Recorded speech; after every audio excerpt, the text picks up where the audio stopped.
Okay, so we're going to be going over short field takeoffs and maximum performance climbs. And this is a technique which is used in situations when the available takeoff environment is too short for a normal takeoff roll, or the normal climb out is blocked by obstacles, as you can see in the diagram here. And this lesson will teach the student the necessary skills to perform maximum performance takeoffs. And below here is just some common errors, and we're going to be going over these a little more in depth later on in the video.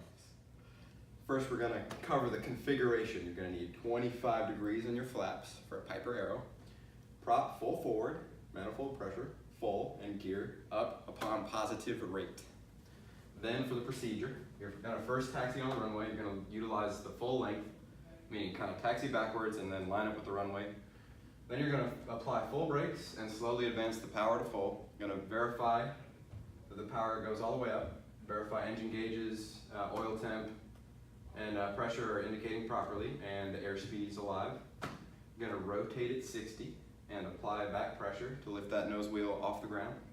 Then you're going to establish a VX climb, which is with the gear down 72 knots.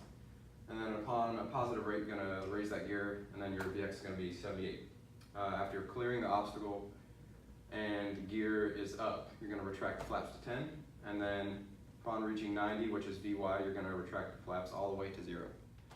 Okay, so before we'd actually ever attempt a real short field takeoff, we want to verify that we actually have enough distance to clear that 50-foot obstacle. And you can see here, this is from the Aero POH. It gives us our configuration here: 25 degrees flaps, clear 50-foot barrier, full throttle, and a paved level dry runway.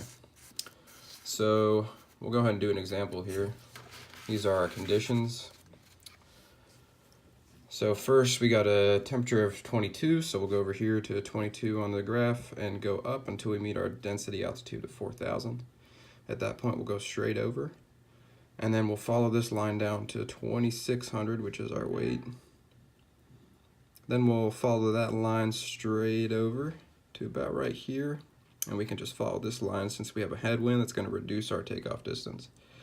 So we can go straight over from there, and that gives us our runway distance required of about 2,100 feet. Now this number that we got here from the graph, it's assuming a brand new airplane and perfectly executed short field takeoff procedures. So you'd actually want to add at least 30% to this number, is my number that I like to use. So I wouldn't, if these were the actual conditions, I wouldn't take off with less than 3,000 feet of runway, just to be safe. So here we are at Eastman on runway 2, and we're going to line up using the full length of the runway.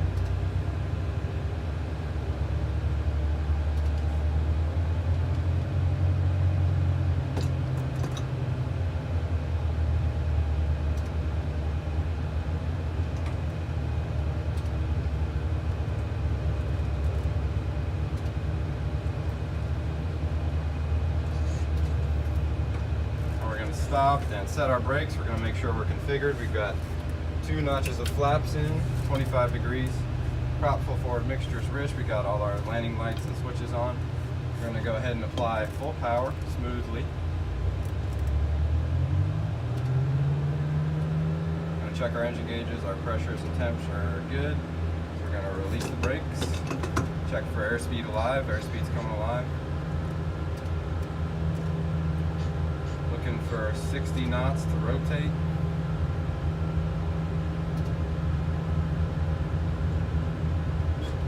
There's 60. Now we're pitching for VX with gear down, which is 72. And we got a positive rate, so we'll go gear up.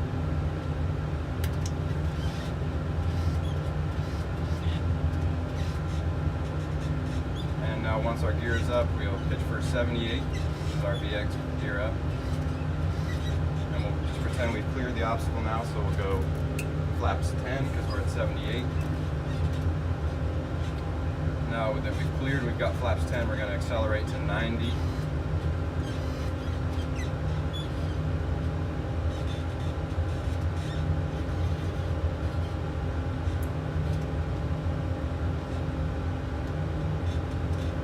And once we get 90, we'll go final set of flaps up. And we'll establish a climb and maintain coordination, climb out, and scan for traffic.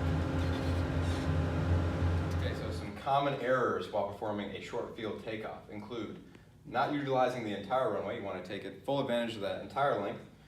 Incorrect flap setting. Too much flaps could cause too much drag and no climb rate. Too little flaps won't give you a high enough climb rate. Early rotation. You want to make sure you rotate on the correct speed. Failure to maintain speed is going to mess up your climb rate as well for getting flaps in gear. Gear will slow you down and flaps will too. And then hands on the throttle, which I definitely did, and look outside. So completion standards for short field takeoffs include configuring the airplane properly with 25 degrees of flaps, clearing the area and taxiing to utilize the full length of the runway, applying brakes before setting power and making sure engine gauges are good, rotating at the correct airspeed, accelerating and maintaining VX until clear of obstacle and VX +5 - 0 knots. And then after clear of the obstacle, VY +5 - 0. Lastly, you want to maintain directional control and coordination throughout the climb.